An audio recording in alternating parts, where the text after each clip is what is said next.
ফার্স্টের প্রশ্ন হচ্ছে গরম ঝোল খেতে ভালো লাগে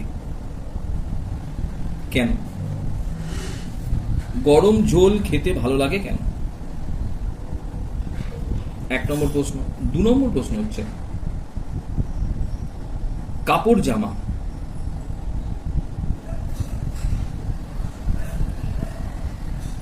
কাচার সময়, কাপড় জামা কাচার সময়, ভালো করে প্রশ্নটা শুনিনি, কাপড় জামা কাচার সময় ডিটারজেন্ট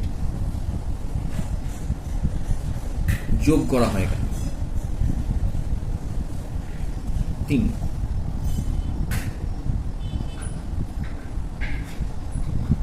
গরম জলে ডিটারজেন্ট দিলে জামা কাপড় বেশি পরিষ্কার হয় কেন? গরম জলে দিলে জামা কাপড় বেশি পরিষ্কার হয় কেন? ঠিক আছে, তাহলে এই প্রশ্নগুলোর অ্যান্সার তোরা করবি। আমি 3টে প্রশ্ন দিলাম। এরপরে আমরা চলে আসছি আরেকটা প্রশ্ন আমি দিই 4 নম্বর। তেল জলের উপর ছড়িয়ে পড়ে, তেল জলের উপর ছড়িয়ে পড়ে কেন? আমরা এই 4টে প্রশ্ন দিলাম। ঠিক আছে, প্রশ্নগুলো নিশ্চয়ই 4টে শুনে পর আমরা একদম চলে আসছি সান্দ্রতা।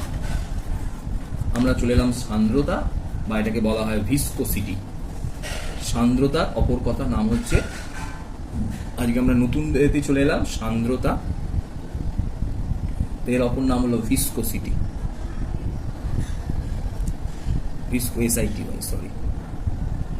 ভিসকোসিটি, সান্দ্রতা বা ভিসকোসিটি। সান্দ্রতা জিনিসটা কি সেটা জানার আগে, আচ্ছা সান্দ্রতা কি ফার্স্টে বলি। ফার্স্টে আমরা সান্দ্রতা জানতে গেলে আগে প্রথমে দুটো জিনিস জানতে হবে। একটা হচ্ছে ধারা, রেখো, প্রবাহ। সান্দ্রতা জানার আগে আমাকে ধারা, রেখো, প্রবাহটা আগে জানতে হবে। ধারা, রেখো, প্রবাহ কি না? প্রবাহী সেটা হতে পারে, প্রবাহী হতে পারে তরল বা হতে পারে গ্যাস, দুটোই প্রবাহী, তাই তো? প্রবাহী কতকগুলি, ভালো করে জেনে রাখ, প্রবাহী কতকগুলি সুসংবদ্ধ, আমি বুঝিয়ে দিচ্ছি ব্যাপারটা,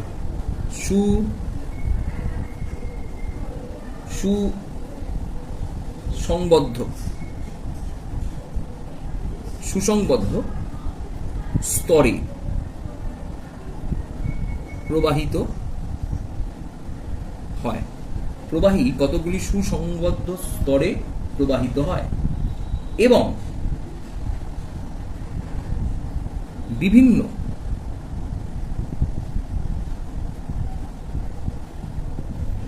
প্রবাহী কোণার মধ্যে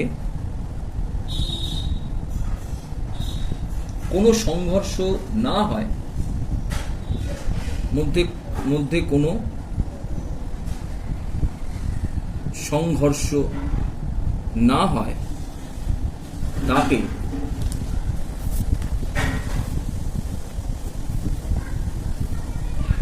বা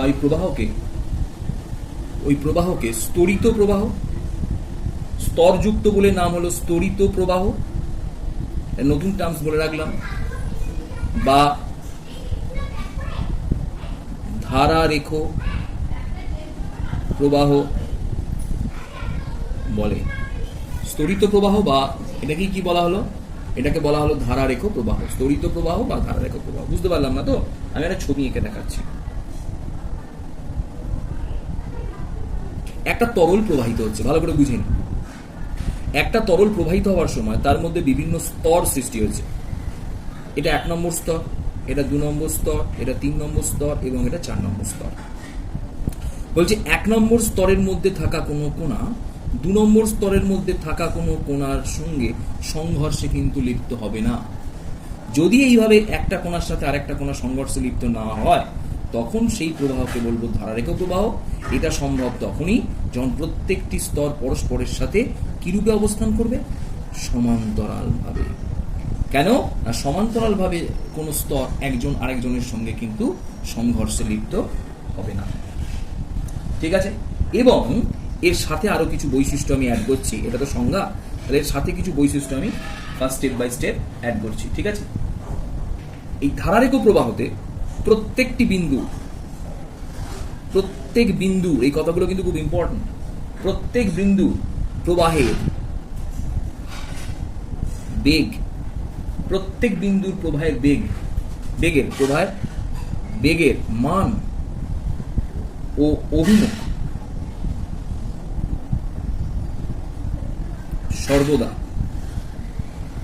অপরিবর্তিত থাকে, মানে অপরিবর্তিত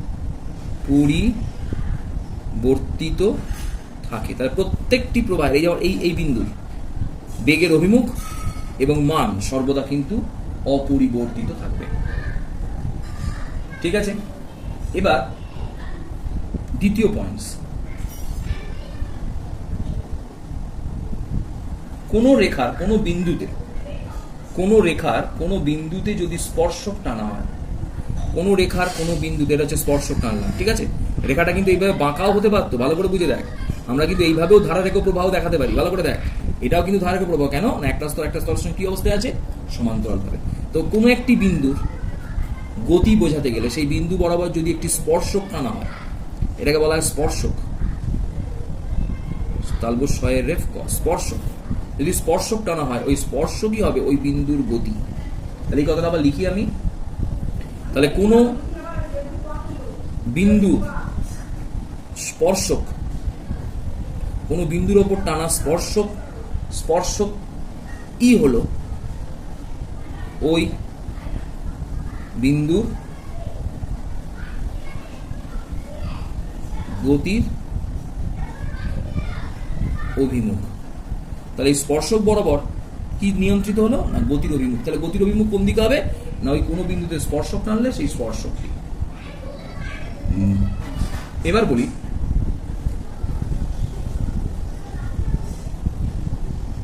ধারারেখাগুলি যত ঘন সন্নিবিষ্ট হয়, প্রবাহের বেগ তত বৃদ্ধি পায়। 2-3 নম্বর পয়েন্টস বলি, ধারারেখাগুলি যত ঘন সন্নিবিষ্ট হবে তত প্রবাহের বেগ কি হবে?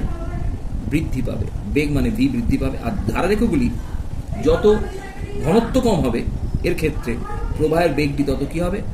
হ্রাস পাবে। তাহলে বলে দিলাম, ধারারেখাগুলি যত কনডেন্স হবে প্রবাহের বেগ তত বৃদ্ধি পাবে। ধারারেখাগুলি কনডেন্স কখন হবে? যখন ধারারেখাগুলির তরলটির ঘনত্ব বৃদ্ধি পাবে, তখন এই ধারারেখাগুলি যত ঘন সন্নিবিষ্ট হবে সেখানে প্রবাহের বেগ বৃদ্ধি পাবে। এবং এই রেখাগুলির ঘনত্ব যত কম হবে তার বেগ তত কমে যাবে। তার মানে ঘনত্ব বেশি হবে, এই রেখাগুলি কনডেন্স বেশি হবে কখন জানিস? যখন তার ঘনত্বটা কম হয়ে যাবে। আর যখন এটা বেগ হ্রাস পাবে যখন তার ঘনত্বটা বৃদ্ধি পাবে। যাক, এখানে ভেতরে ঢুকছি না আমি ব্যাপারটা, তো এটা জাস্ট বলে দিলাম। তো একটুখানি একটা লাস্ট পয়েন্টস একটা কথা বলে রাখি, এটা প্রচন্ড ইম্পর্টেন্ট। এই ধারারেখ প্রবাহ একটুখানি বলে দিই। সাধারণত শান্ত প্রবাহ, ধারারেখ প্রবাহের অপর নাম শান্ত প্রবাহ, জেনে রাখ। যদি প্রবাহের বেগ এরকম ইম্পর্টেন্ট পয়েন্টস, কিন্তু একটি সর্বোচ্চ বেগের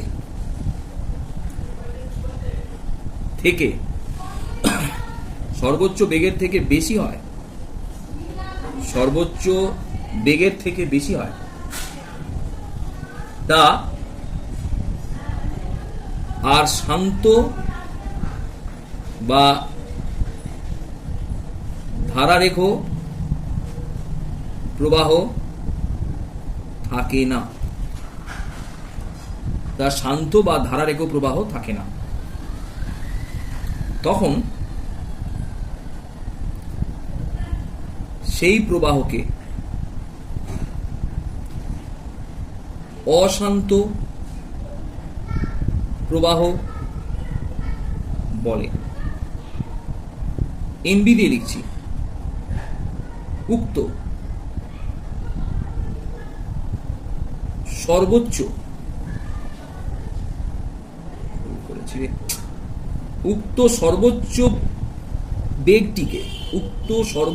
বেগটিকে বলে জেনেরা ক্রিটিক্যাল ভেলোসিটি বা সন্ধি বেগ। ওই সর্বোচ্চ বেগটি বা সর্বোচ্চ বেগের সীমাটিকে বলে সন্ধি বেগ বা ক্রিটিক্যাল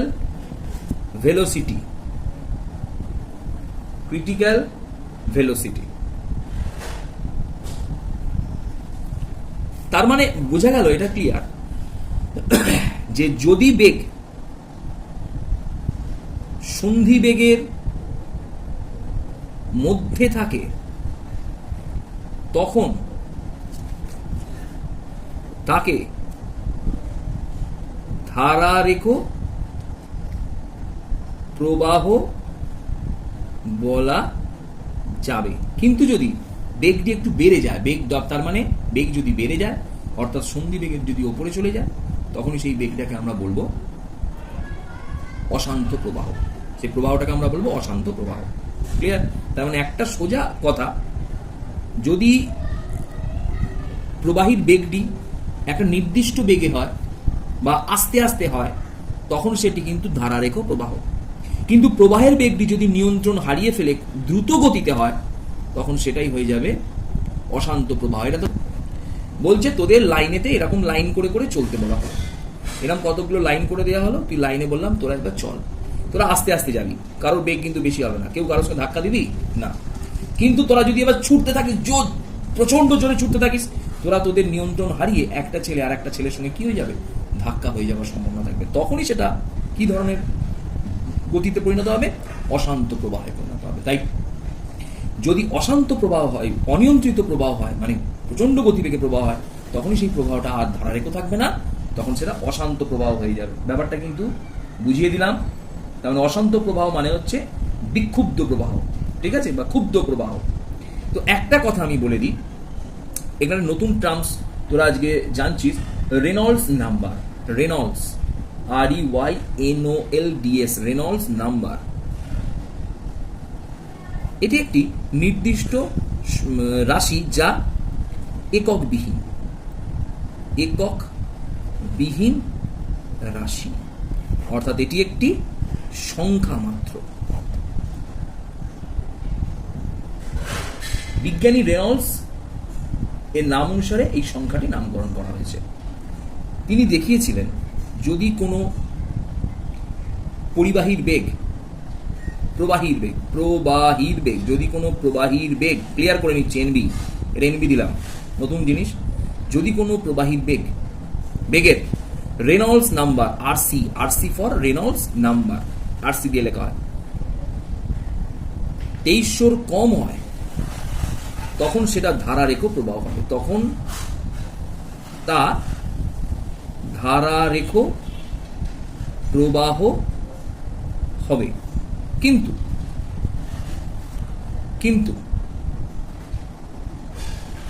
তখন তা ধারারেখ প্রবাহ। কিন্তু যদি রেনল্ডস সংখ্যা 2300 বেশি হয়ে যায়, তখন তা কি হয়ে যাবে, অশান্ত প্রবাহ হয়ে যাবে। তার মানে আমরা এই রেনল্ডস সংখ্যা দ্বারা ধারারেখ প্রবাহ এবং অশান্ত প্রবাহ নির্ণয় করতে পারবো। রেনল্ডস সংখ্যা কি এক্ষুনি জানার দরকার নেই। তো আমরা এবার চলে আসছি মেইন পয়েন্টসে, এতক্ষণ পর সান্দ্রতায় চলে এলাম। তো সান্দ্রতা সংজ্ঞা বলতে গেলে প্রথমে আমরা একটা ছোট্ট সংজ্ঞা ফার্স্টে বলি। যে ধর্মের জন্য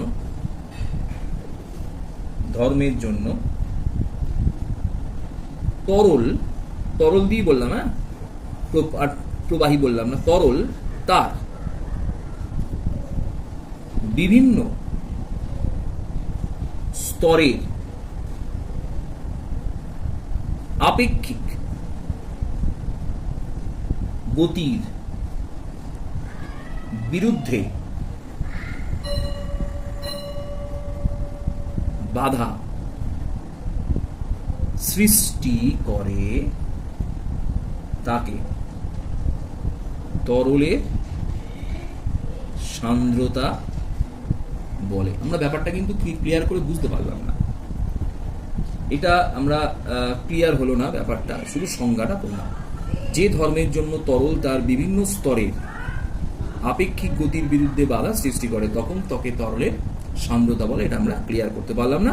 আমরা সান্দ্রতা বোঝার জন্য প্রথমে ধারারেখ প্রবাহকে জানা খুব দরকার।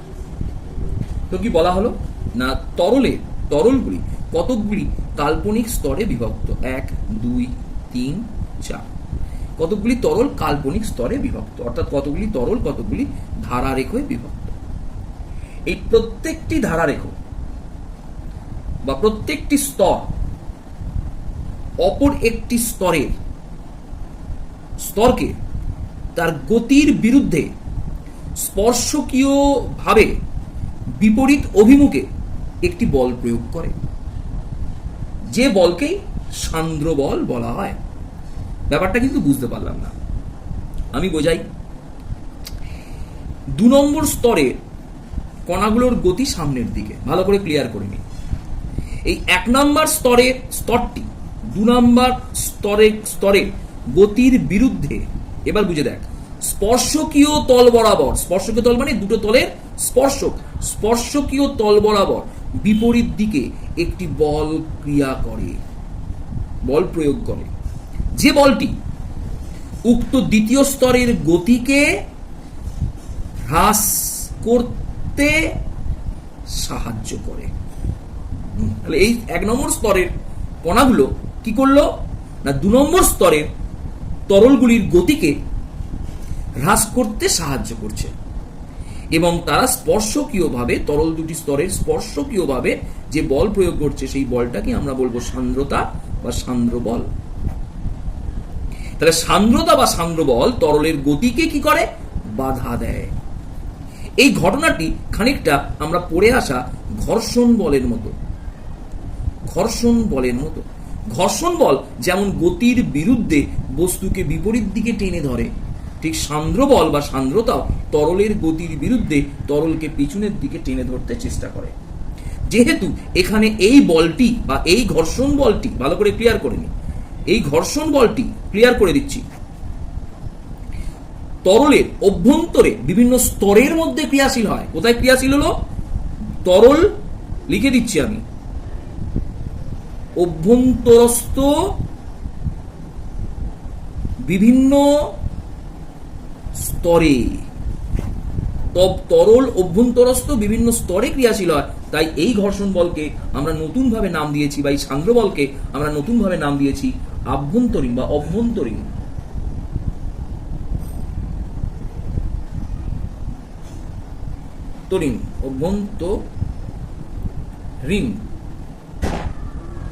অভ্যন্তরীণ ঘর্ষণ বল, অভ্যন্তরীণ ঘর্ষণ বল। এই ঘর্ষণ বলটার নাম দেওয়া হলো অভ্যন্তরীণ ঘর্ষণ বল। তো একটুখানি একটা কথা বলি, তাহলে অভ্যন্তরীণ ঘর্ষণ বল কেন বলা হলো বুঝিয়ে দিলাম। তাহলে ঠিক একইভাবে তোরা যদি স্যার বুঝতে চাস, তাহলে এই তরলটা কোন দিকে যাওয়ার চেষ্টা করছে, 3 নম্বর স্তরটা সামনের দিকে, তাহলে 2 নম্বর স্তরটা ওই স্পর্শক তল বরাবর স্পর্শকীয় ভাবে কোন দিকে বল ক্রিয়া করবে, পেছনের দিকে, যার ফলে এই 2 নম্বর স্তরটাও আবার 3 নম্বর স্তরের তরলের গতিকে বাধা দেবে। তাহলে এই 1 নম্বর 2 নম্বর তরল স্তরের মাঝখানেও বিপরীত দিকে যে বলটা সৃষ্টি হলো তার নাম সান্দ্রতা। 2 নম্বর স্তর 3 নম্বর স্তরেরও স্পর্শক তল বরাবর স্পর্শকীয়ভাবে বিপরীত দিকে যে বলটা ক্রিয়াশীলতা পেল বা ক্রিয়াশীল হলো তাকেও বলবো আমরা সান্দ্র বল। ঠিক একইভাবে 3 নম্বর স্তর এবং 4 নম্বর স্তরের স্পর্শক তল বরাবর স্পর্শকীয়ভাবে বিপরীত অভিমুখে এই চতুর্থ তরলের গতির বিরুদ্ধে যে বল ক্রিয়া করবে সেই বলটাকে আমরা বলবো সান্দ্রতা বা ঘর্ষণ বল। তার মানে দেখা গেল সান্দ্রতা বা আভ্যন্তরীণ ঘর্ষণটি তরলের প্রতিটি স্তরের স্পর্শক তল বরাবর স্পর্শকীয়ভাবে গতির বিপরীত অভিমুখে এতগুলো পয়েন্টস ক্রিয়াশীল হলো, একেই বলা হলো সান্দ্রতা। বুঝে গেল ব্যাপারটা? ভালো করে ভিডিওগুলো না শুনলে কিন্তু ব্যাপারগুলো ক্লিয়ার করা সুবিধা হবে না। তো একটুখানি বলে দিই, ঘর্ষণের সাথে আর এই সান্দ্রতার একটা প্রধান পার্থক্য হচ্ছে ঘর্ষণ ক্ষেত্রফলের উপর নির্ভর করে না, কিন্তু সান্দ্রতা ক্ষেত্রফল, প্রচন্ড ইম্পর্টেন্ট, সান্দ্রতা ক্ষেত্রফল বৃদ্ধিতে সান্দ্রতা কিন্তু বৃদ্ধি পায়। ক্ষেত্রফল বৃদ্ধিতে সান্দ্রতা কিন্তু বৃদ্ধি পায়। ঠিক আছে, ক্লিয়ার হয়ে গেল? তো এইভাবে আমরা কিন্তু সান্দ্রতাটা ব্যাখ্যা করতে পারি। তাহলে তরলের সান্দ্রতা যত বেশি হয়, তরলের লাস্ট পয়েন্টস একটুখানি বলে দিই।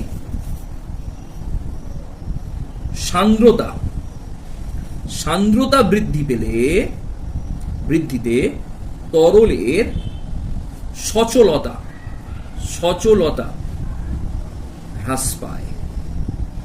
তার মানে যে তরলের সান্দ্রতা বেশি সেই তরলটি আস্তে আস্তে গড়াবে। যেমন আমি একটুখানি বলে দিই,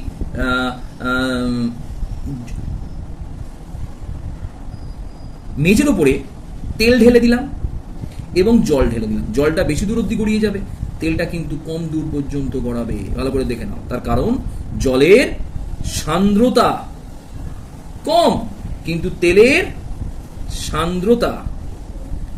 সান্দ্রতা বেশি। তাহলে তাই তেলটি আস্তে আস্তে মেঝের ওপর গড়াবে, কিন্তু জলটি দ্রুত মেঝের ওপর গড়িয়ে যাবে।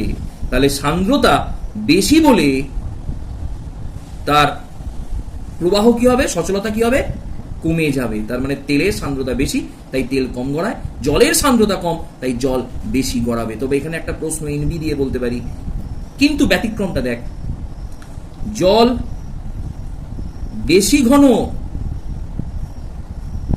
বেশি ঘন কিন্তু তেল কম ঘন বা কম ঘনত্বের, তাই জলের উপর তেল কি হয়, তেল ভাসে। তার মানে একটা জিনিস এখানে ক্লিয়ার করে দিলাম, এটা কিন্তু খাতায় ক্লিয়ার করে লিখবি যে ঘনত্বের উপর সান্দ্রতা নির্ভর করে না। অনেকের মনে হতে পারে যে স্যার কেন ঘনত্ব বেশি হলে সান্দ্রতা বেশি হবে না। লক্ষ্য করে দেখ, তেলের ঘনত্ব কম কিন্তু সান্দ্রতা বেশি, জলের ঘনত্ব বেশি কিন্তু সান্দ্রতা কম। তার মানে জল এবং তেলের ক্ষেত্রে কিন্তু ঘনত্ব এবং সান্দ্রতা পরস্পর বিপরীত। জিনিসটা ক্লিয়ার হয়ে গেল? তার মানে জলের, আবার লিখে দিচ্ছি বোঝার জন্য, জলের ঘনত্ব বেশি কিন্তু সান্দ্রতা কম, আর তেলের ঘনত্ব কম কিন্তু সান্দ্রতা বেশি। ক্লিয়ার? এটা ডিপেন্ড করলো কার উপরে, ওই আভ্যন্তরীণ ঘর্ষণের উপরে, নির্ভর করলো। ঠিক আছে, প্রশ্ন দেওয়া ছিল। ফার্স্ট প্রশ্নটা ছিল যে গরম ঝোল কেন জিভে বেশি ঠান্ডা ঝোলের থেকে বেশি টেস্টফুল হয়। প্রথম কথা হচ্ছে, আমরা জানি উষ্ণতা বৃদ্ধি পৃষ্ঠটানকে হ্রাস করে। তাহলে উষ্ণতা বৃদ্ধি হলে পৃষ্ঠটান হ্রাস পায়। এবার যখন আমরা গরম ঝোল খাবো, সেই গরম ঝোলটি গরম হওয়ায় ঝোলের পৃষ্ঠটান হ্রাস পাবে। পৃষ্ঠটান হ্রাস পাওয়ার অর্থ হলো অণুগুলো চতুর্দিকে ছড়িয়ে পড়বে। এর অর্থ কি হলো, ঝোলের মধ্যে থাকা অণুগুলি নিজেদের মধ্যে সংঘবদ্ধ না থেকে অণুগুলি ছড়িয়ে পড়ার ধর্ম দেখাবে, ছড়িয়ে পড়বে সহজেই। তাই জীবের ওপর যখন এটা জীব আমরা, এটা জীবের ওপরে থাকা স্বাদকোরক, এগুলো স্বাদকোরক। তাই দেখা যায় যে যখন আমরা গরম ঝোল খাবো, সেই ঝোলটি জীবের সমগ্র অংশে অর্থাৎ সমগ্র স্বাদকোরকে ভালোভাবে কি করবে, ছড়িয়ে পড়বে। তো এই সমগ্র অংশে ছড়িয়ে পড়ার জন্য, এই সহজে ছড়িয়ে পড়ার জন্য জীবের প্রত্যেকটি স্বাদকোরক উদ্দীপিত হবে।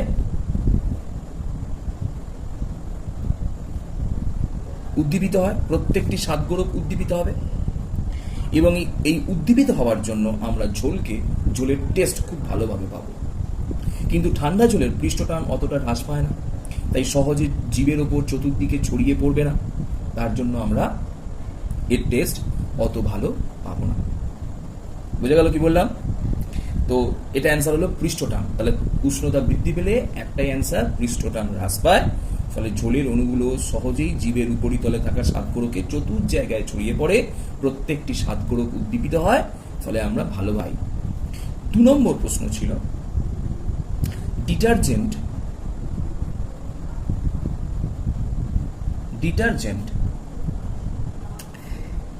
জলে যোগ করলে জামা কাপড় কাচা সুবিধা হয় কেন? শুনে নি একবার। জামা কাপড়কে যদি আমরা খুব ভালোভাবে লক্ষ্য করি, জামা কাপড়ের মধ্যে এইভাবে অনেকগুলো সুতো পরস্পর সমান্তরাল এবং উলম্বভাবে বোনা হয়। এই সুতোর মধ্যে নোংরা জিনিসগুলো সুতোর ফাঁকে ফাঁকে জমে যায়। তাহলে নোংরা জিনিসগুলো কোথায় জমে? এইভাবে সুতোর ফাঁকে ফাঁকে জমে যায়। ক্লিয়ার? যখনই আমরা ডিটারজেন্ট, যেহেতু একটা জৈব যৌগ, তাই ডিটারজেন্ট যখনই জলে যোগ করা হবে, আমরা তো পড়েইছি জৈব যৌগ জলে যোগ করলে তার পৃষ্ঠটান, জলের পৃষ্ঠটান হ্রাস পাবে। তাহলে জৈব যৌগ জলে যোগ করলে জলের পৃষ্ঠটান কি হলো? জলের পৃষ্ঠটান কিন্তু হ্রাস পেয়ে গেল। ফলে পৃষ্ঠটান হ্রাস পাওয়ার জন্য জলের অণু, এগুলো জলের অণু সহজেই এই ফাঁকে ফাঁকে ঢুকে পড়তে পারবে। কার ফাঁকে ফাঁকে? এই সুতোর মধ্যে যে ফাঁকগুলো আছে, সেই ফাঁকের মধ্যে অণুগুলো সহজেই ঢুকে পড়তে পারবে, এবং এই সহজেই জলের এই অণুটি এই জামা কাপড়ের ফাঁকে ফাঁকে ঢুকে পড়ার ফলে এই নোংরাগুলোকে বার করে আনতে সুবিধা হবে। তাই আমরা দেখি শুধু জলে জামা কাপড় কাচার থেকে জলে যদি ডিটারজেন্ট যোগ করা হয়, তার পৃষ্ঠটান হ্রাস পাওয়ার কারণে জলের অণুগুলো ওই জামার সূক্ষ্ম সুতোর ছিদ্রের মধ্যে ঢুকে পড়ে এবং সেখান থেকে ময়লাকে টেনে বার করে আনে। এইভাবে ডিটারজেন্ট জামা কাপড় কাচায় সাহায্য করে। এরপর আমরা 3 নম্বর প্রশ্নে চলে যাচ্ছি। 3 নম্বরের প্রশ্ন ছিল যে এই ডিটারজেন্টকে যদি আমরা শুধু জলের জায়গায় গরম জলে ইউজ করি, গরম জল প্লাস ডিটারজেন্ট যদি আমরা ইউজ করি, তাহলে আরো ভালো ফল পাই কেন? প্রথম কথা হচ্ছে, আমরা 1 নম্বরের অ্যান্সারে পেয়েই গেলাম যে জল যদি গরম থাকে তাহলে তার পৃষ্ঠটান প্রথম থেকেই হ্রাস পেয়ে যাবে। ক্লিয়ার? এরপর যদি আমরা জলেতে এরপর আবার ডিটারজেন্ট যোগ করি, এরপর যদি ডিটারজেন্টকে যোগ করা হয়, তাহলে ডিটারজেন্টের কাজ পৃষ্ঠটানকে আরো কমানো। তার ফলে দুটো কারণ, এক হলো পৃষ্ঠটান, গরম জলের জন্য পৃষ্ঠটান তো হ্রাস পেলই, 2 নম্বর ডিটারজেন্ট যোগ করলে জলের পৃষ্ঠটান আবার হ্রাস পাবে। এই দুটো কারণের জন্য জলের মধ্যে জলের পৃষ্ঠটান, আবার লিখছি একবার, জলের পৃষ্ঠটান খুব বেশি করে হ্রাস পায়। ফলে একই অ্যান্সার, জলের অণুগুলো অতি সহজে ওই জামার সূক্ষ্ম যে সুতোর ছিদ্রগুলো থাকে তার মধ্যে ঢুকে পড়ে খুব সহজে। এই কথাটা আরো ইজি করবো, খুব সহজে জামার ফাঁকে ফাঁকে ঢুকে পড়ে এবং ময়লাকে বার করে আনে আরো সহজে ময়লাকে বার করে আনে বলে আমরা ডিটারজেন্ট তো যোগ করি এবং সেগুলো একটু গরম জলে যোগ করার চেষ্টা করি। অ্যান্সার বলে দিলাম। 4 নম্বর প্রশ্ন ছিল যে আমরা যদি জলে একটুখানি জল নিয়েছি, একটা পাত্রে কিছুটা জল আছে, জলের ওপর যদি 2-1 ফোঁটা তেল ফেলে দিই, তেলটা জলের সমগ্র অংশের উপর ছড়িয়ে পড়বে। কেন এরকম হয়? কিন্তু এমনি অবস্থায় ফেললে তো সমগ্র অংশে ছড়িয়ে পড়ে না, তো এখানে কেন ছড়িয়ে পড়লো? শুনেন, তেল এক প্রকার, অ্যান্সারগুলো কিন্তু সবাই খাতায় লিখে নিবি, নোটে কিন্তু সব অ্যান্সার নেই, নোট সেভাবেই দেওয়া হয়েছে, নোটে কিন্তু সব অ্যান্সার পাবি না। তেল এক প্রকার, বারবার ভিডিওগুলোকে দেখার চেষ্টা কর, এটাই কিন্তু হোয়াটসঅ্যাপে ভিডিও দেবার সুফল। তেল এক প্রকার এবং এটা 11-12 পর্যন্ত কাজে লাগবে চ্যাপ্টারগুলো, প্রত্যেকটা চ্যাপ্টার কিন্তু 11 নালে 12 আছে। তেল এক প্রকারের জৈব পদার্থ। আচ্ছা, তেল তাহলে কি না? এক প্রকারের ফ্যাটি অ্যাসিড। তেল এক প্রকারের ফ্যাটি অ্যাসিড কম্পাউন্ড। তো এই জৈব পদার্থ হওয়ায় আমরা জানি আবার যে তরলের পৃষ্ঠটান কি করে দেয়? হ্রাস করে দেয়। তাহলে যেই আমরা তেলকে জলের উপরে ফেলবো, ক্লিয়ার করে নি, জলের উপরিতলের পৃষ্ঠটান কি হয়ে গেল? হ্রাস পেয়ে গেল। উপরিতলটি, কিন্তু তলায় তলায় তো তেলটা গিয়ে মেশেনি, তাহলে তলার পৃষ্ঠটান, জলের ঠিক তলাটায় পৃষ্ঠটানটা কি থাকবে, আমরা প্রি দিয়ে লিখলাম, পৃষ্ঠটান কি হবে, বেশি থাকে। এই বেশি থাকা পৃষ্ঠটানটি তরলের উপরের তরলকে সহজেই এরকম ভাবে টেনে কি করে, ছড়িয়ে দেয় চতুর্দিকে।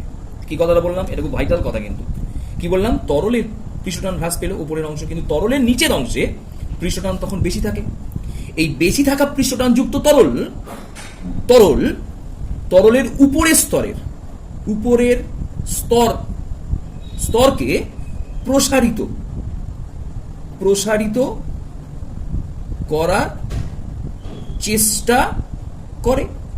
প্রসারিত করার চেষ্টা করে, যার জন্য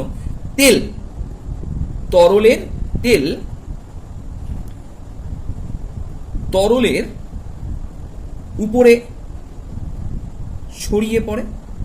তাহলে অ্যান্সারগুলো পেয়ে গেলাম, ক্লিয়ার? জলের বোতল যদি উল্টে যায় তাহলে জল সহজে পড়ে যায়, তাই তো, জল সহজেই পড়ে যায়। কিন্তু যদি সসের বোতল উল্টায়, সসের যদি বোতল, তাহলে জলের বোতলটা উল্টে গেলে জল পড়ে যায়, তাকে আমরা রিকভারি মানে জলটাকে আর মানে চট করে তুলে ফেলতে পারি না। কিন্তু বোতল যদি উল্টে যায় তাহলে সেই বোতলের সসটা পড়ার আগেই আমরা বোতলকে কি করতে পারি, সহজেই তুলে ফেলতে পারি। কেন এই ঘটনাটা? 1 নম্বর। 2 নম্বর প্রশ্ন হচ্ছে,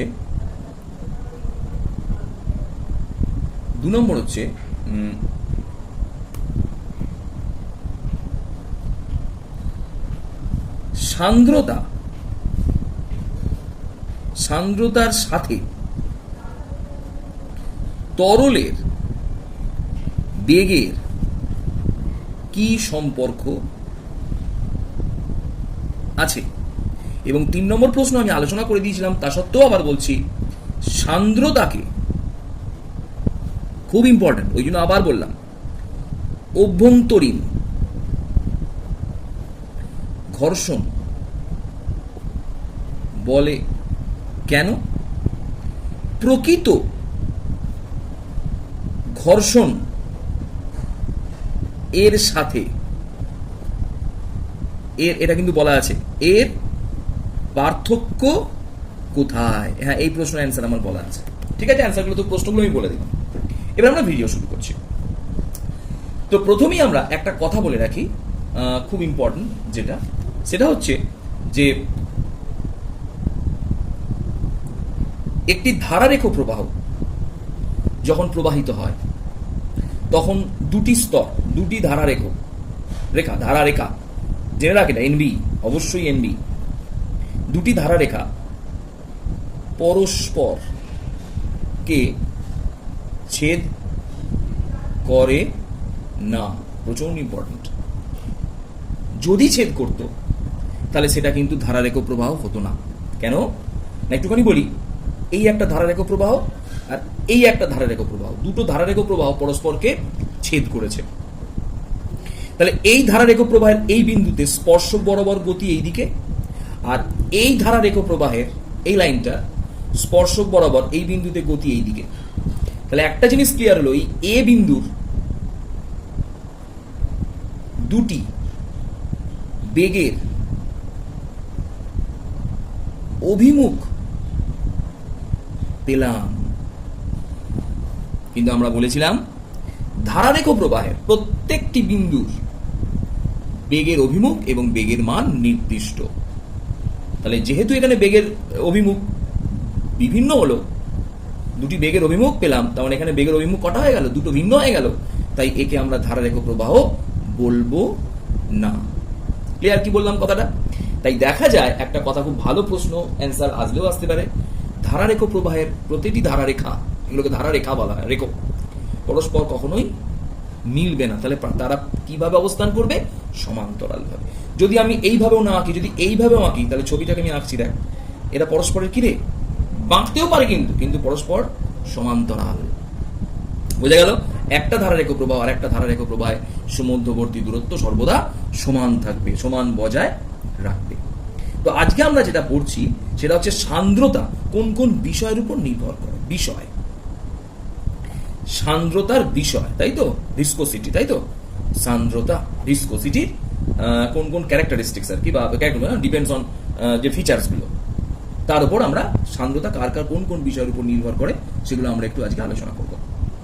তো প্রথমেই একটুখানি বলে দিই, সান্দ্রতা এই বিষয়গুলোর মধ্যে ফার্স্টেই আসছে, তাহলে আমরা সান্দ্রতা পড়ছি এখন, তাই তো, সান্দ্রতা নিয়ে আমরা পড়ছি। তো সান্দ্রতার উপর ফার্স্টই আসছে চাপ। এটা খুব আনইম্পর্টেন্ট, তো এটা জানা দরকার। 1 নাম্বার চাপ, চাপের উপর সান্দ্রতা কিভাবে নির্ভর করে। ফার্স্ট পয়েন্ট হচ্ছে এ দিয়ে লিখছি, যে সমস্ত তরলের সান্দ্রতা, যে সমস্ত তরলের সান্দ্রতা কম, চাপ বৃদ্ধিতে তার সান্দ্রতা খুব কম বৃদ্ধি পায়। ক্লিয়ার? কি কথাটা বললাম নিশ্চয়ই বুঝতে পেরেছিস। যে সমস্ত তরলের সান্দ্রতা কম, মানে কম সান্দ্রযুক্ত তরল। সান্দ্রতা কি করে বুঝবো একটুখানি আইডিয়া দিই। মধু চটচটে আঠালো তরল, শিশি থেকে আস্তে আস্তে গড়িয়ে গড়িয়ে পড়ে। সস গাঢ় তরল, আস্তে আস্তে শিশি থেকে গড়িয়ে পড়ে। এগুলো হলো অধিক সান্দ্রযুক্ত তরল। এই সান্দ্রতার ধর্মের জন্যই এর পতনশীলতা অনেক কম। কিন্তু জল কম সান্দ্রযুক্ত তরল, দুধ কম সান্দ্রযুক্ত তরল, কেরোসিন কম সান্দ্রযুক্ত তরল। তো এদের বোতল থেকে সহজেই আর একটা পাত্রে কিন্তু ঢালা যায় এবং দ্রুত পতনশীলতা দেখায়, পতনশীলতা পড়ে যায়। বি দিয়ে লিখছি, বি, যে সমস্ত তরলের সান্দ্রতা বেশি, তাদের চাপ বৃদ্ধিতে, তাদের ক্ষেত্রে চাপ বৃদ্ধিতে সান্দ্রতা বৃদ্ধি পায় বেশি, মানে তাদের ক্ষেত্রে চাপের উপর সান্দ্রতার প্রভাবটা কি দেখা যায়? খুব ভালো দেখা যায়, তার মানে আরো বেশি সান্দ্র হয়ে যায়। সি, জলের ক্ষেত্রে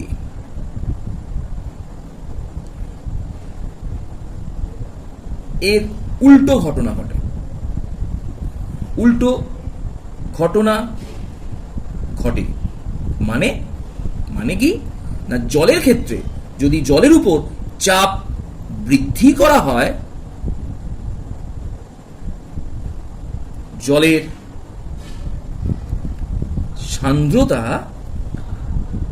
হ্রাস পায়। নিশ্চয়ই বোঝা গেল ব্যাপারটা, খুব ইম্পর্টেন্ট। সান্দ্রতার ব্যাপারটা বুঝিয়ে দিলাম। 1 নম্বর। 2 নম্বর হলো উষ্ণতা, টেম্পারেচার।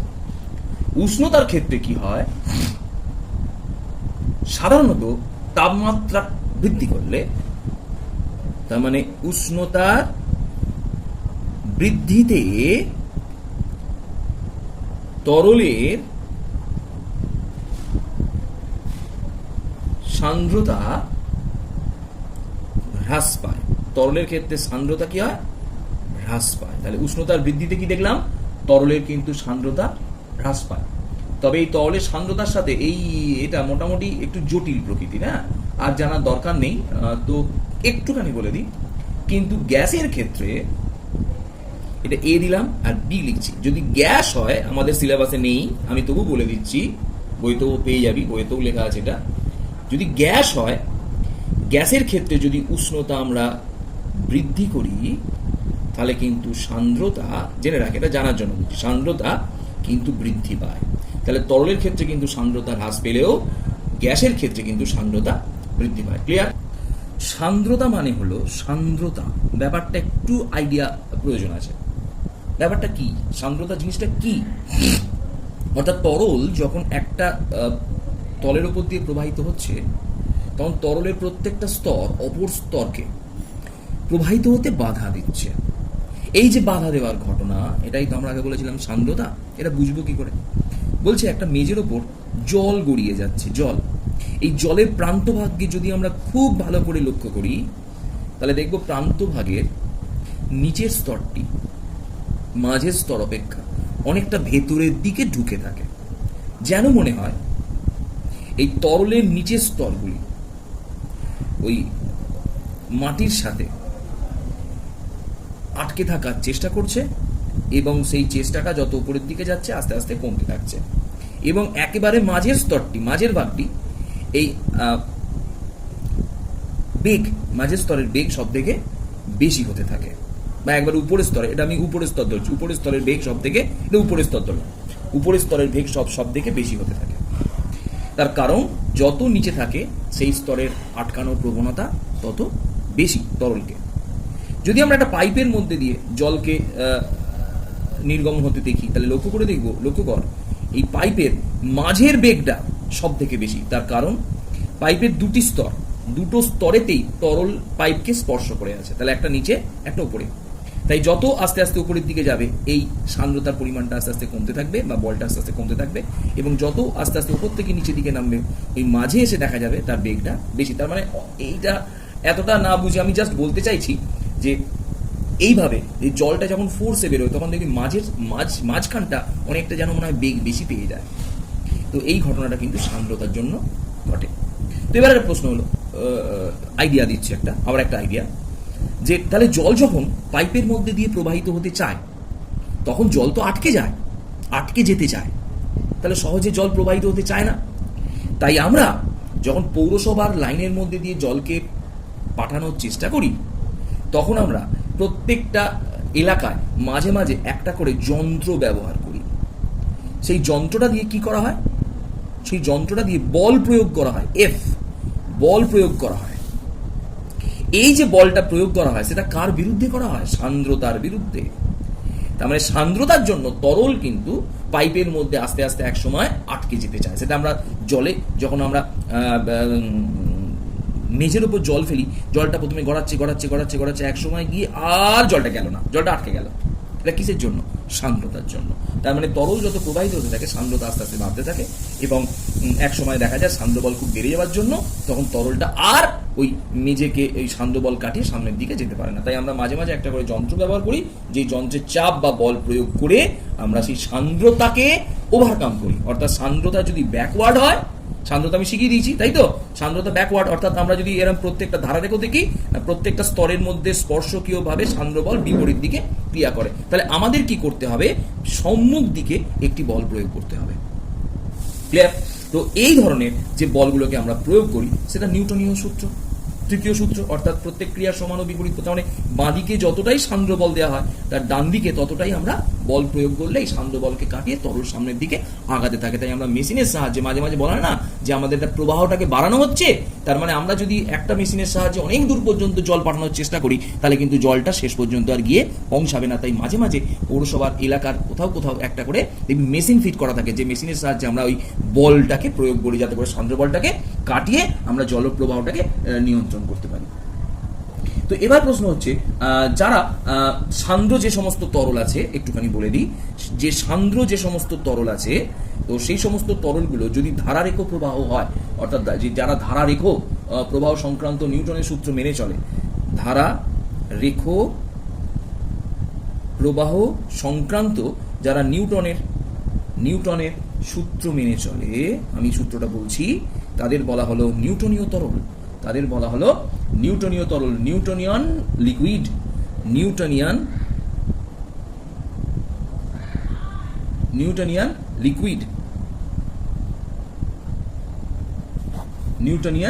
লিকুইড। আর যারা মেনে চলে না, যারা এই নিউটনের সূত্র মেনে চলে না, তাদের বলা হবে নন নিউটনিয়ান লিকুইড। ঠিক আছে? তাহলে নিউটনীয় তরল কাকে বলে বুঝলাম? যারা ধারারেখ প্রবাহ সংক্রান্ত নিউটনের সূত্রকে মানবে তারা নিউটনিয়ান লিকুইড, আর যারা মানবে না তারা নন নিউটনিয়ান লিকুইড। তো এবার প্রশ্ন হচ্ছে, তাহলে স্যার এফটা কি? এফটা নিউটনের যে সূত্র, সান্দ্রতা সংক্রান্ত নিউটনের একটা সূত্র, আমাদের জানা এটা দরকার।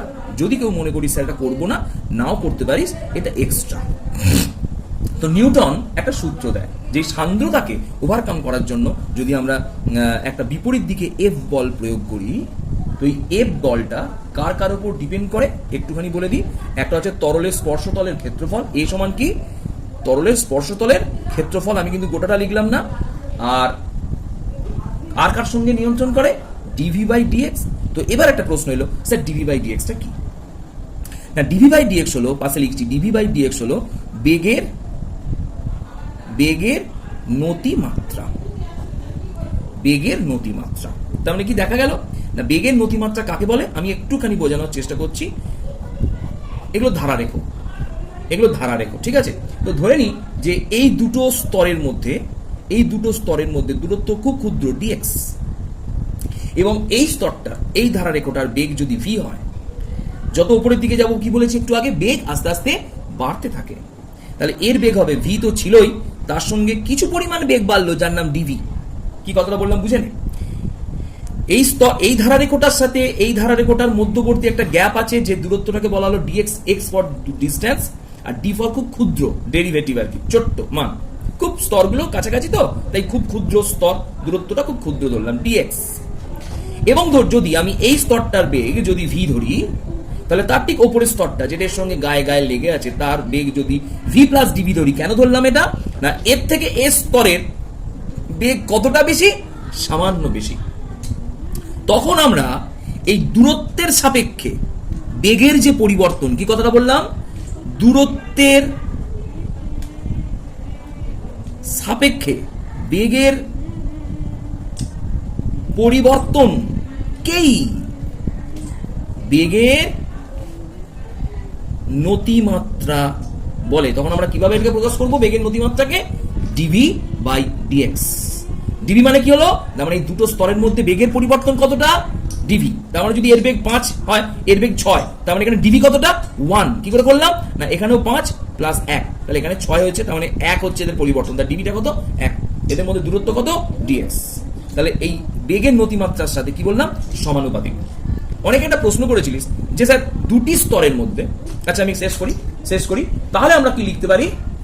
তাহলে আমরা লিখতে পারি যে এই যেহেতু দুটো সূত্র, তাহলে আমরা এই সূত্র থেকে লিখতে পারি। অবশ্য এখানে স্থির কথাগুলো লিখতে হবে, কি কি স্থির থাকে। হ্যাঁ, এখানে বেগের নতিমাত্রা স্থির থাকবে, আর এখানে ক্ষেত্রফল স্থির থাকবে, ঠিক আছে? দুটোকে অপোজিট করতে লিখতে হবে।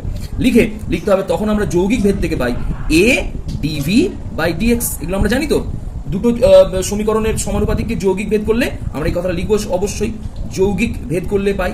তাই ক্লিয়ার? এবার আমরা এই সমানুপাতিকটাকে যদি তুলতে চাই, সমানুপাতিককে তুলে যদি একটু এরকম হয়, হ্যাঁ, সমানুপাতিককে তুলে যদি সমান চিহ্ন আনতে চাই, তাহলে আমাদের এখানে একটা কি আনতে হয়, আমাদের এখানে একটা পরের ভিডিও আসছি, সমানুপাতিককে তুলে সমান চিহ্ন আনতে গেলে একটা সমানুপাতিক ধ্রুবক আনতে হয়, এটাকে বলা হলো ইটা। এই সমানুপাতিক ধ্রুবকটাকে নাম দিলাম ইটা। ইটাটা কি আমি বলছি, তাহলে এ ইন্টু ডিভি বাই ডিএক্স, এটা হচ্ছে নিউটনের সূত্র। তাহলে নিউটনের সূত্র থেকে এই এটাকে বলা হলো ইটা। এই ইটা হলো মাধ্যমের, জেনেরা, এই ইটাকে বলা হলো মাধ্যমের সান্দ্রতাঙ্ক কি আমি আসছি, এই সংজ্ঞাটা করতে হবে। তো তাহলে দেখা গেল কি না, যে বলটা প্রয়োগ করি, অর্থাৎ সান্দ্র বলের সমান ও বিপরীত বল যেটা প্রয়োগ করেছি, সান্দ্র বলের সমান ও বিপরীত বল, তাহলে এটাকে দিয়ে সান্দ্র বল ইউজ করা যাবে। তাহলে সান্দ্র বল কার উপর ডিপেন্ড করলো, ক্ষেত্রফলের উপরে। তাহলে ক্ষেত্রফল যত বাড়বে সান্দ্র বল তত বাড়বে। আর 2 নম্বর বললাম, বেগের নতিমাত্রা যত বাড়বে, এখানে অ্যান্সারটা একটু শুনে নিই আমি অ্যান্সারটা। তাহলে বেগের কি দেখলাম, বেগের নতিমাত্রা যত বাড়বে তার সান্দ্রতা বা সান্দ্র বল তত বাড়বে। বেগের নতিমাত্রা মানে কি, বেগের নতিমাত্রা মানে হলো, জেনে রাখ, যে ধারারেখ প্রবাহটা হচ্ছে, সেই ধারারেখ প্রবাহের দুটি স্তরে, আশা করি যারা প্রশ্নটা করেছিস অ্যান্সারটা পেয়ে গেছিস, দুটি স্তরের মধ্যে, বলে দিচ্ছি ক্লিয়ার করে নে, দুটি স্তরের মধ্যে বেগের পার্থক্য কি দিয়ে লেখা হবে, ডিভি, তাই তো?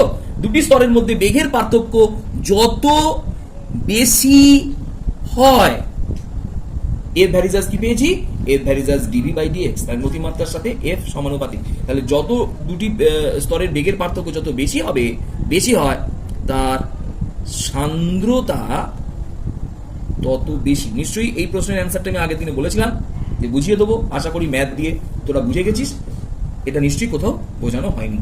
তাহলে দুটি স্তরের মধ্যে বেগের যত বেশি পার্থক্য হবে, তার সান্দ্রতা তত বেশি হবে। যদি এটাকে ভালো করে বুঝতে চাই, আমি একটু বুঝে নিই। এরকম কয়েকটা স্তর আঁকলাম, এর বেগ 5, এর বেগ 6, এর বেগ 7, প্রত্যেকটা স্তরের পার্থক্য হচ্ছে 1 করে।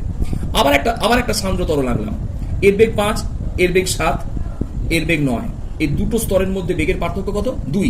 তাহলে এই যে দুটো তরল আনলাম, এটা একটা তরল আর এটা একটা তরল, এই দুটো তরলের মধ্যে কার সান্দ্রতা বেশি হবে? এর সান্দ্রতা বেশি হবে। কেন না দুটো স্তরের মধ্যে বেগের পার্থক্য বেশি, তাই দুটো স্তরের মধ্যে বেগের পার্থক্য যত বেশি হবে সেই তরলের সান্দ্রতা তত বেশি হবে। আশা করি অ্যান্সারটা পাওয়া গেছে। তো এবার এখানে একটা নতুন টার্ম ছিল যে সান্দ্রতাঙ্ক। সান্দ্রতাঙ্কর ইংরেজি হচ্ছে, সান্দ্রতাঙ্কর ইংলিশ হচ্ছে সান্দ্রতাঙ্ক। সান্দ্রতাঙ্কের ইংলিশ হচ্ছে coefficient, CIENT, coefficient of viscosity, coefficient of viscosity, coefficient of viscosity, coefficient of viscosity. ঠিক আছে, তো সান্দ্রতাঙ্কের সংজ্ঞাটা আমরা একটু জাস্ট বলে দিচ্ছি, এটা আর বোঝাতে পারবো না। সংজ্ঞাটা আমি একটুখানি বলি। তো সংজ্ঞাটা ফার্স্টে একটুখানি, সংজ্ঞাটা কিন্তু বইতেও হয়তো অনেক বইতে পেয়ে যাবি, তবু আমি একটুখানি লিখিয়ে দিচ্ছি। হ্যাঁ, একক দূরত্বে অবস্থিত।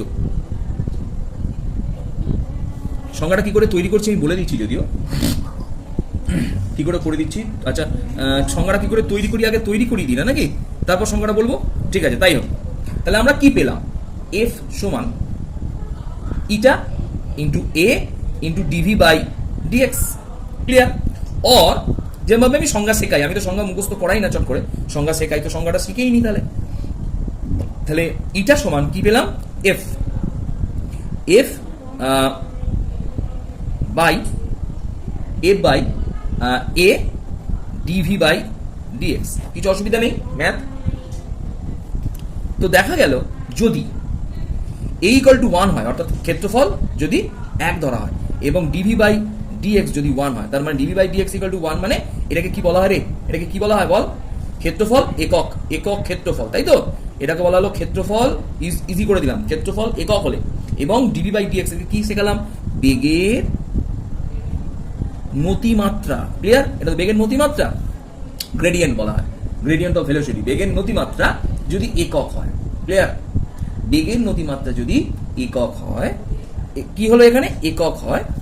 তাহলে এই দুটোকে যদি 1 করে দেওয়া হয়, এবার এই একটা বসা না, ইটা ইকুয়াল টু এফ, তাই তো? এটা যদি 1 হয়ে যায়, এটা যদি 1 হয়ে যায়, তাহলে ইটা ইকুয়াল টু এফ।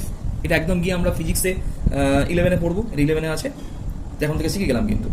তাহলে ইটা ইকুয়াল টু এফ, তার মানে যে বল ক্রিয়া করে সেই বলটাকেই আমাকে বলা হয় সান্দ্রতাঙ্ক, তাই তো? তাহলে আমি সংজ্ঞাটা ইজি, সংজ্ঞাটা এবার তৈরি করাই না।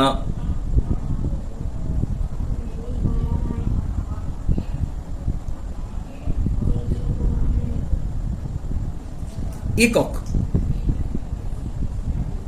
দূরত্বে অবস্থিত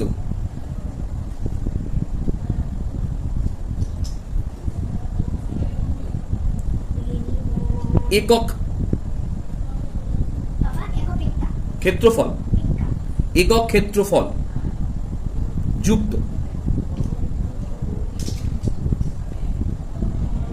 তরল স্তরের মধ্যে বেগের নতিমাত্রা একক হলে, বেগের নতিমাত্রা একক হলে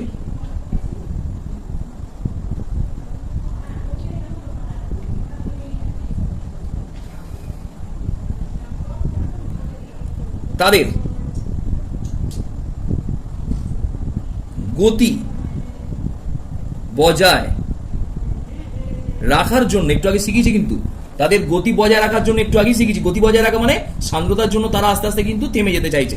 তো তাদের গতি বজায় রাখার জন্য বাহ্যিকভাবে, বাহ্যিক যে পরিমাণ, এফটা কি? এফটা যে পরিমাণ এফ প্রয়োজন, এফটা কি? বাহ্যিকভাবে যে পরিমাণ স্পর্শকীয় বল, স্পর্শকীয় বল প্রয়োজন, তাকেই সান্দ্রতাঙ্ক বলে। লেখাগুলো একটু খারাপ করে লিখলাম, কুইক। তাকেই সান্দ্রতাঙ্ক বলে। তাহলে সান্দ্রতাঙ্কের সংজ্ঞাটা আরেকবার বলে দিই, একক দূরত্বে অবস্থিত একক ক্ষেত্রফলযুক্ত তলস্তরের মধ্যে বেগের নতিমাত্রা একক হলে তাদের গতি বজায় রাখার জন্য বাহ্যিকভাবে যে পরিমাণ স্পর্শকীয় বল প্রয়োজন তাকেই সান্দ্রতাঙ্ক বলা হয়। তো এই সান্দ্রতাঙ্ক, তাহলে সান্দ্রতাঙ্ককে কি দিয়ে ইউজ করা হলো? ইটা। সান্দ্রতাঙ্ক কিভাবে লেখা হলো? এই ছোট্ট এন এর মাথা এইভাবে লেখা হলো সান্দ্রতাঙ্ক। ক্লিয়ার? তো এবার সান্দ্রতাঙ্কের ইউনিটে চলে গেলাম। সান্দ্রতাঙ্কের ইউনিট কি? আমি সিজিএস এ ইউনিটে ফার্স্টে চলে যাচ্ছি। সিজিএস ইউনিট হচ্ছে ডাইন second semi two the power -2। এর আরেকটা একক হতে পারে গ্রাম সেমি ইনভার্স সেকেন্ড ইনভার্স। এই দুটো একক হতে পারে। এই গ্রাম সেমি ইনভার্স সেকেন্ড ইনভার্সকে অনেক সময় বলা হয় পয়েজ বলা হয়, POISE। একই বলা হলো POISE। এই পয়েজ দিয়েও কিন্তু আমরা এককটাকে লিখতে পারি। এবং এসআই একক হলো একইভাবে newton second metre to the power -2। এর একক হলো kg metre inverse second inverse. এটাকে এদের মধ্যে একটা, তাহলে মিটার ইনভার্স সেমি ইনভার্স, এদের মধ্যে একটা ছোট্ট সম্পর্ক আমি বলে দিচ্ছি। পাস্কেল পার সেকেন্ডও এখানে ইউজ করা হয়ে থাকে। এটার অপর নাম বলে দিচ্ছি পাস্কেল, PA পাস্কেল সেকেন্ড। এটাও আরেকটা একক। 3টে একক বলে দিলাম কিন্তু। তো এবার একটা কথা বলে রাখি, তো এক পয়েজ POISE মানে সিজিএস এক পয়েজ সমান 10 two the power -1 pascal second inverse. তার মানে সিজিএস এবং এসআই এর মধ্যে এটা কি হলো? সম্পর্ক। ক্লিয়ার? সম্পর্কটি হলো এক পয়েজ সমান 10 two the power -1 pascal second. Clear? তো একটা এক্সট্রা কিন্তু বারবার বললাম সবার করার প্রয়োজন নেই। আমি আজকে দেখাচ্ছি যে রেনল্ডস নাম্বারটার সমীকরণ। ঠিক আছে?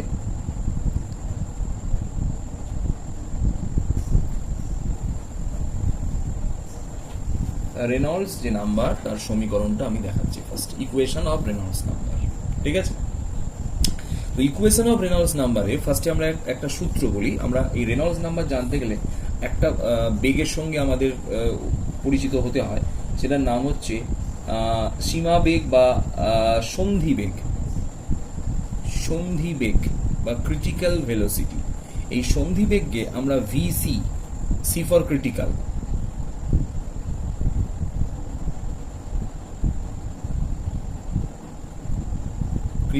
ভেলোসিটি, ভি মানে ভেলোসিটি, সি ফর ক্রিটিক্যাল।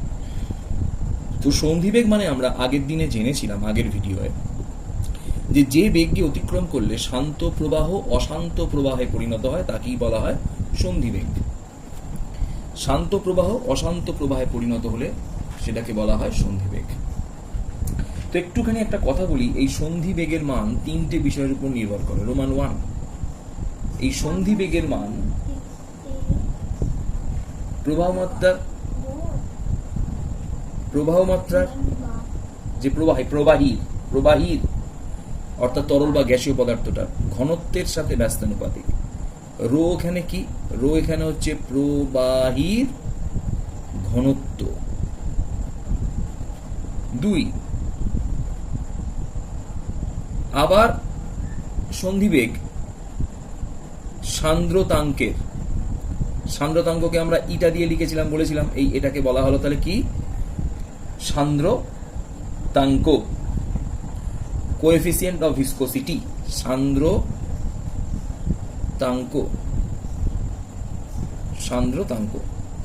সঙ্গে সমানুপাতিক। এবং 3 নম্বর দিয়ে বলছি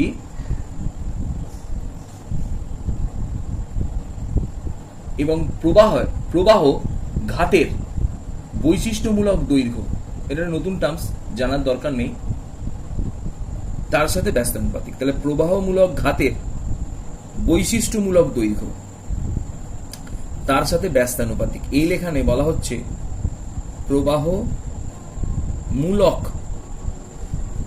ঘাতের বৈশিষ্ট্যমূলক দৈর্ঘ্য। তাহলে আমরা এবার এই তিনটে সমীকরণকে বা এই তিনটে সম্পর্ককে যদি যৌগিক ভেদ করি তাহলে কি পাওয়া যায়? আমরা যৌগিক ভেদ কি করে করতে হয় শিখিয়ে দিয়েছিলাম, একটার উপর একটাকে ওভারল্যাপ করিয়ে দিতে হবে। তাহলে আমরা পাবো ইটা রো এল, এটা আমরা পাবো। এখানে একটা নতুন সমানুপাতিক ধ্রুবককে আনা হচ্ছে, ভিসি সমান আর ই, এটাকে বলা হয় রেনল্ডস নাম্বার। আর ই এটাই হচ্ছে Reynolds number, eta by rho L. এখানে আর ই হলো সমানুপাতিক ধ্রুবক হওয়ার সাথে সাথে এই আর ই হলো রেনল্ডস নাম্বার। ঠিক আছে, রেনল্ডস নাম্বার, আমরা ফুল ফর্মটা লিখে নিবি, রেনল্ডস নাম্বার, আমরা আর এন ডি লিখলাম। তাহলে এই সমীকরণ থেকে আমরা পেলাম রেনল্ডস নাম্বার আর ই সমান ভিসি, বই দেখলি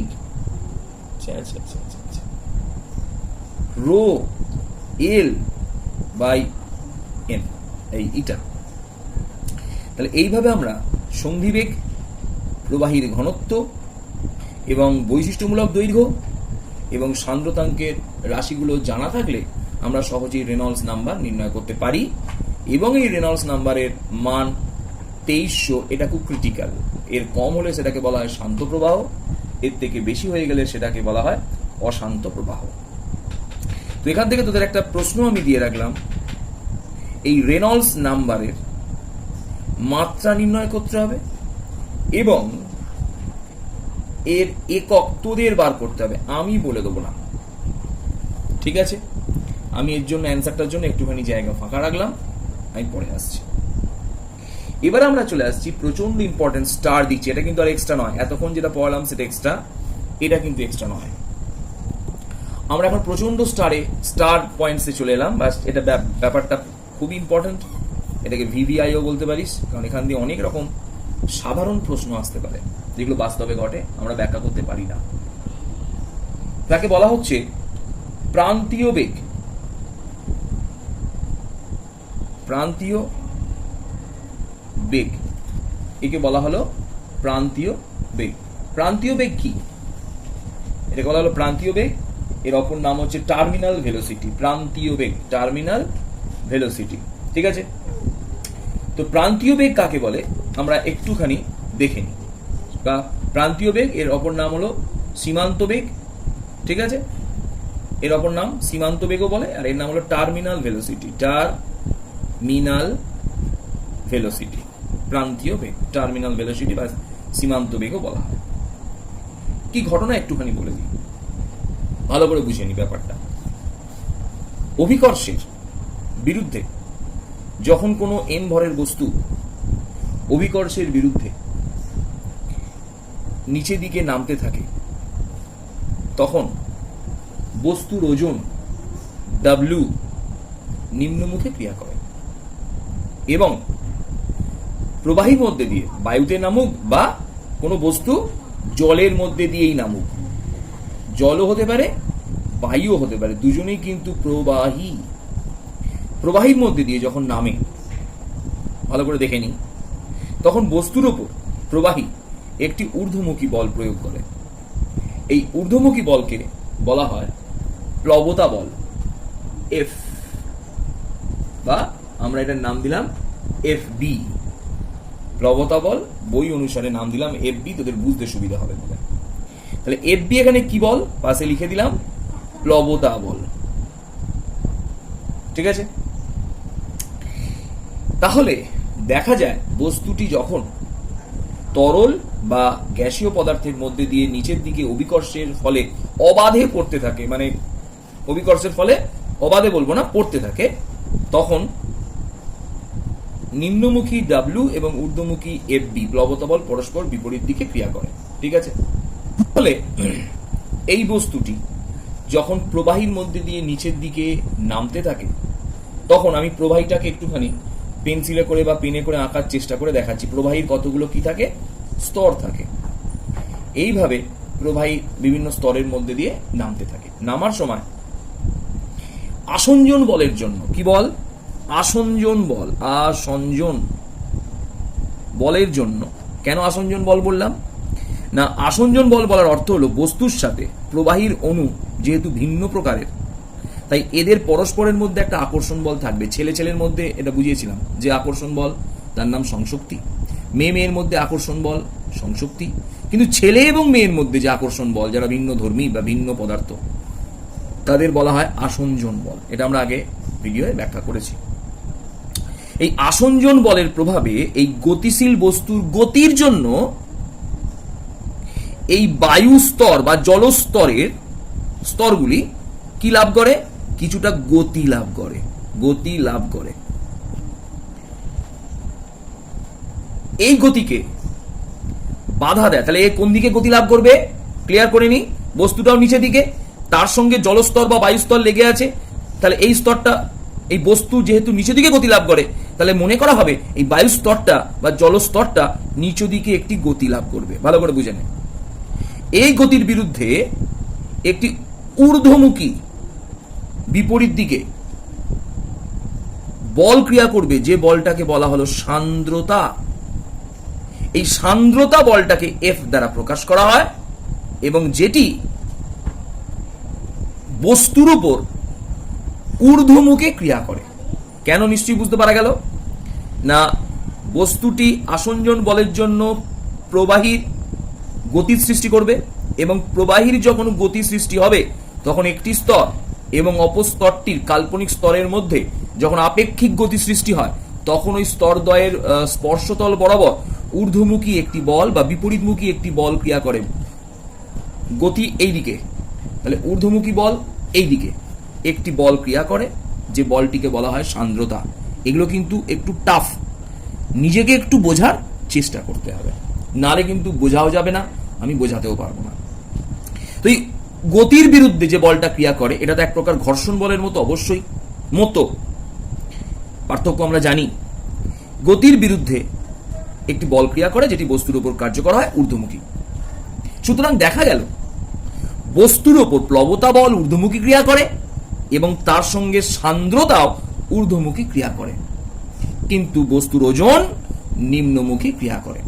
এই সমস্ত বলগুলোর উপর বিবেচনা করে আমরা বস্তুর যদি নতুন একটা ছবি আঁকি, তাহলে দেখব বস্তুর ওজন ডাব্লিউ ক্রিয়া করছে নিচে দিকে এবং বস্তুর ওপর দুটো বল ক্রিয়া করছে, একটা হলো প্লবতা বল এবং আরেকটা হলো সান্দ্রতা।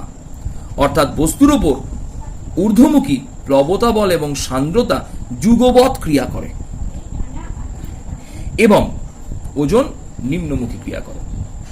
তাহলে বস্তুর ওপর লব্ধি বল কত? লব্ধি মানে বিয়োগ ফল। লব্ধি শব্দের অর্থ আমরা জানি রেজাল্ট্যান্ট ফোর্স। লব্ধি বল কত? লব্ধি বল হলো F B plus F bracket minus W. তাহলে আমরা জানি কোনো বস্তুর উপর যদি লব্ধি বল ক্রিয়া করে তার উপর একটি ত্বরণ সৃষ্টি হয়। কোনো বস্তুর উপর যদি লব্ধি বল বা বল ক্রিয়া করে তার উপর ত্বরণ মানে একটা অ্যাক্সিলারেশন তৈরি হয়। এই ত্বরণের জন্য বস্তুটি দ্রুততার সাথে নিচের দিকে নামতে থাকে এই ত্বরণের প্রভাবে, এবং দেখা যায় বস্তুর গতি যত বৃদ্ধি পায় পরিবাহীর সান্দ্র বল তত বাড়ে। এটা আমরা আগেও পড়েছিলাম। দুটি পরিবাহীর, এটা আমাকে অনেকেই প্রশ্ন করেছিল, দুটি পরিবাহীর বা একটি পরিবাহী দুটি স্তরের মধ্যে আপেক্ষিক গতি যত বাড়বে তাদের মধ্যে সান্দ্রতাও তত বাড়বে।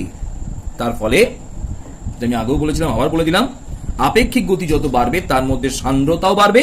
তার ফলে দেখা যায় বস্তুটির ওপর সান্দ্রতা অর্থাৎ এফ, এই বলের মান বাড়তে থাকে। কেন না? বস্তুটি ত্বরণ সহ নিচে নামার অর্থ হলো বস্তুটির উপর বেগ বৃদ্ধি পাবে এবং বেগ বৃদ্ধি পাওয়ার অর্থ হলো সান্দ্রতা বৃদ্ধি পাবে। যেহেতু এফ এর মান বৃদ্ধি পায়, এটাকে একবার না হলো 5 বার দেখবি, যেহেতু এফ এর মান বৃদ্ধি পায়, কেন বৃদ্ধি পায় বলে দিলাম, যত বস্তুটি তাড়াতাড়ি নিচে দিকে নামবে তাহলে বস্তুর ওপর সান্দ্র বল তত বাড়বে। যেহেতু এফ বৃদ্ধি পায় কিন্তু এফ বি স্থির, এফ বির সাথে এই এফ এর মান কি হচ্ছে? বাড়ছে। তার ফলে দেখা যাচ্ছে এর ওপর যে ক্রিয়াশীল বল রেজাল্ট্যান্ট বল এফ ড্যাশ, তাই তো, এটাই লব্ধি বল এফ ড্যাশ, কি দেখা যাবে? আস্তে আস্তে কমবে। কেন কমবে আমি বলি। এটা ছিল 100, এটা ছিল 50, এটা ছিল 120, তাহলে এর মোট বল হচ্ছে 150 আর এটা হচ্ছে 120, বিয়োগফল 30, তাহলে এখানে 30 বলে বস্তুটি নিচে দিকে নামছিল। এই সরি ভুল বলেছি,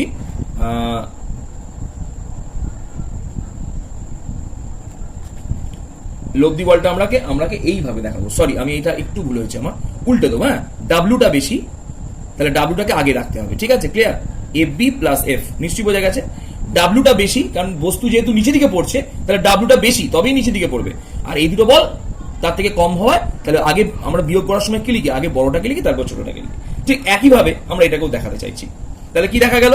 লব্ধি বল কি পেলাম? W minus F B plus F.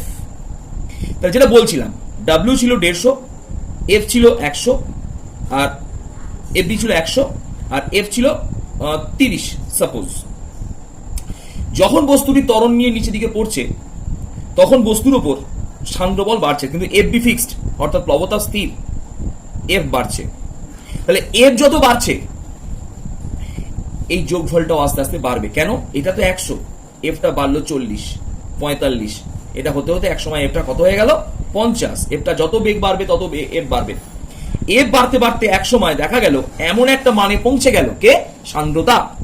তখন দেখা গেল ওজন এবং এই দুটি বলের যোগফল, এও 150 আর এও 150 সমান হয়ে গেল। এটা কারণ শুধু একটাই, সান্দ্রতা বৃদ্ধি।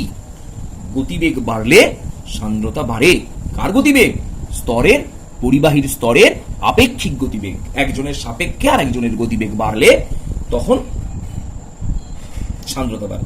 এই সময় দেখা গেল যে এই দুটি লব্ধি বল পরস্পর, বা এই দুটি বল পরস্পর সমান এবং বিপরীতমুখী। তার ফলে এই দুটি বলের লব্ধি শূন্য হয়ে যায়। অর্থাৎ তখন বস্তুর ওপর ঊর্ধ্বমুখী বল যা, নিম্নমুখী বল তাই। তাই ঊর্ধ্বমুখী বল এবং নিম্নমুখী বল পরস্পর সমান হয়ে যাওয়ায় এর ওপর কোনো কার্যকর বল, এর ওপর কোনো লব্ধি কোনো কাজ করে না। অর্থাৎ ছবিটাকে আরেকবার দেখে নেওয়া যাক। ডাব্লিউ, ওপরের দিকে আছে এফ বি, আর তার সঙ্গে আছে সান্দ্রতা এফ। যখন সান্দ্রতা বাড়তে বাড়তে একটা সময় আসে যখন F B plus F equal to W হয়ে যায়, তখন এর ওপর ক্রিয়াশীল লব্ধি বল এফ প্রাইম বা এফ ডট 0 হয়ে যায়। অর্থাৎ পতনশীল বস্তুর ওপর কোনো লব্ধি বল বা বল কাজ করে না। তাহলে পতনশীল বস্তুর উপর যদি কোনো বল কাজ না করে, কোনো বস্তুর উপর যদি কোনো বল কাজ না করে, তাহলে নিউটন বলেছিল হয় বস্তুটি স্থির থাকবে, নালে সমবেগে সরল রেখায় চলবে। এটা আমরা জানি। যেহেতু বস্তুটি একটা বেগ নিয়ে নামছিল, তাই বস্তুটার ত্বরণ হারিয়ে যাবে। এফ যখন 0, তখন বস্তুর ত্বরণ হারিয়ে যাবে, তখন একটা বস্তু বেগ নিয়ে নামবে, যে বেগকে আমরা ভিটি বলতে পারি, ভেলোসিটি, টার্মিনাল ভেলোসিটি, ভিটি। এই বেগ নিয়ে বস্তুটি নামতে থাকবে। তাহলে আগে বস্তুটি নামছিল ত্বরণ নিয়ে, এখন বস্তুটি নামছে বেগ নিয়ে। সুতরাং দেখা গেল এই সময় পর বা একটা সময় পর বস্তুটি ত্বরণ হারিয়ে ফেলবে। বস্তুটি ত্বরণ হারিয়ে ফেলবে এবং বস্তুটি একটি নির্দিষ্ট বেগ, ভিটি, টার্মিনাল ভেলোসিটি, প্রান্তীয় বেগ, একটা নির্দিষ্ট বেগ নিয়ে সমবেগে নিচের দিকে নামতে থাকবে ত্বরণহীন অবস্থায়। এই অবস্থাকে আমরা তখন বলবো প্রান্তীয় বেগ। তো এটা আমরা পড়লাম কেন? এটা প্রান্তীয় বেগ কিন্তু প্রচন্ড ইম্পর্টেন্ট, গোটা ব্যাপারটাকে আমি বুঝিয়ে দিলাম। তো এবার হচ্ছে, তার মানে তখন লব্ধি বল শূন্য, পয়েন্টসগুলো আরেকবার ডিনোট করে নে। লব্ধি বল শূন্য, বস্তুর উপর ত্বরণ শূন্য। বস্তুর ত্বরণ শূন্য মানে অনেকে ভাবে বেগ শূন্য, না, হয় বস্তুটি স্থির, না হলে বস্তুটি সমবেগে সরল রেখায় চলছে। যেহেতু বস্তুটির বেগ ছিল, তাহলে বস্তুটি সেই বেগ নিয়েই ত্বরণহীন অবস্থাতে একটি সমবেগে, এটা কি বেগ? অবশ্যই সমবেগ, সমবেগ নিয়ে নিচের দিকে নামতে থাকবে। তো এর খুব ভালো ভালো প্রশ্ন হয়। ফার্স্ট একটা প্রশ্ন আমি করছি, তোরা অ্যান্সারটা দিবি। প্রশ্নটা হলো যে বৃষ্টির ফোঁটা পৃথিবীর দিকে যখন পড়ে, তখন তো অভিকর্ষজ ত্বরণ কাজ করে, অবশ্যই কাজ করে, তখন অভিকর্ষজ ত্বরণ কাজ করে। তাহলে আমার প্রশ্ন, তাহলে বৃষ্টির ওই ফোঁটাটা কি? ত্বরণ নিয়ে পরে, এটা আমার প্রশ্ন রইল। ক্লিয়ার? ঠিক এইভাবেই আরেকটা প্রশ্ন 2,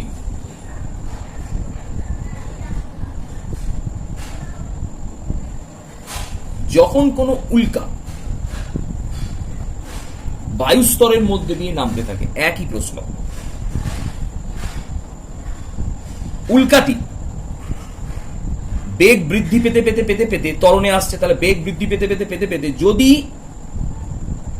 বায়ুতে ঘর্ষণের ফলে জ্বলে না যেত, তাহলে সে কি বেগে বা কি ধরনের বেগ নিয়ে পৃথিবীতে এসে পৌঁছাতো?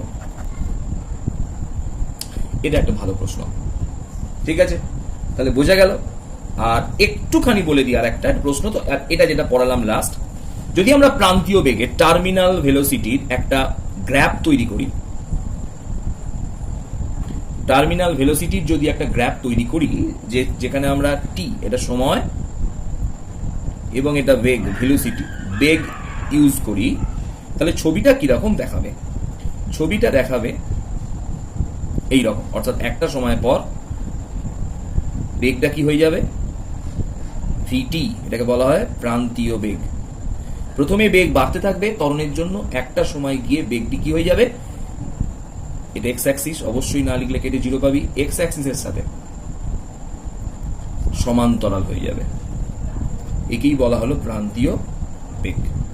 ঠিক আছে, এটা বোঝা গেল। এবং এই প্রান্তীয় বেগ, একটা কথা বলে রাখি, এই প্রান্তীয় বেগটি খুব ভালো করে বোঝা যায় যদি প্রবাহীর সান্দ্রতা বেশি হয়, অর্থাৎ বায়ু অপেক্ষা জলের ক্ষেত্রে এই প্রান্তীয় বেগটাকে ভালোভাবে আমরা অনুধাবন করতে বা বুঝতে পারবো। ঠিক আছে, দুটো প্রশ্ন দেওয়া রইল, তোরা আমাকে করে এটা পাঠানোর চেষ্টা করবি। এরপরেই আমরা চলে যাব বার্নৌলির তত্ত্ব, আমাদের নেক্সট ভিডিও, যেটা